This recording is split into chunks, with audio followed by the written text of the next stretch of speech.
बैलों ने बर्बाद किया है, लेकिन जितना वो कहते हैं उतना नहीं। क्यों रे झगड़ुआ, इतना झूठ क्यों बोल रहा हो? मेरा फसल बर्बाद करा कर कहता है फसल बर्बाद नहीं हुआ है। सरपंच साहब, मैं आपकी बातों से इनकार नहीं करता, लेकिन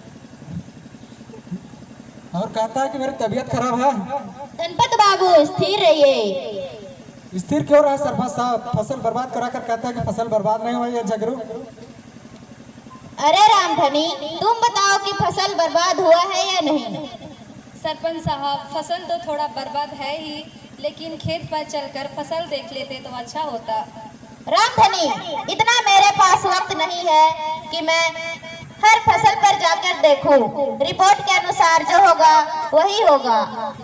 सरपंच बाबू, देखते क्यों हैं? जब रामधनी भी कह ही रही है कि फसल बर्बाद है, तो फैसला भी तो आप ही के हाथों है। पानी, दूध का दूध और पानी का पानी, सही न्याय सुना दीजिए।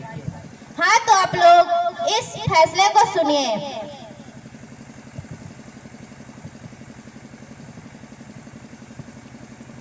धनपत बाबू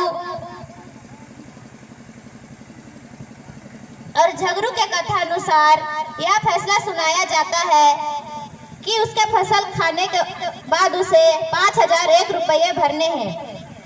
सरपंच साहब, मैं आपकी बातों से इनकार नहीं करता, लेकिन फसल बहुत बर्बाद हुआ, इसलिए मैं 8551 रुपये के साथ साथ सामाजिक दंड के रूप में 501 रुपया मंजूर कर सकता हूँ। वरना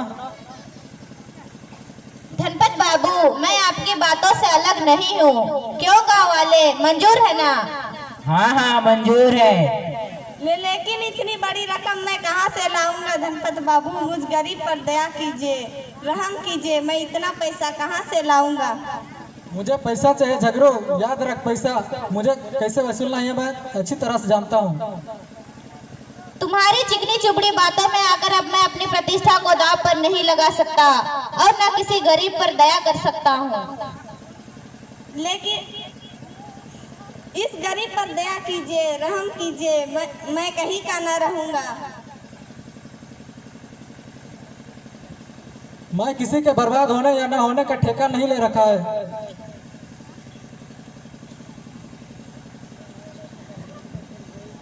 ये सरासर अन्याय है गणपत बाबू।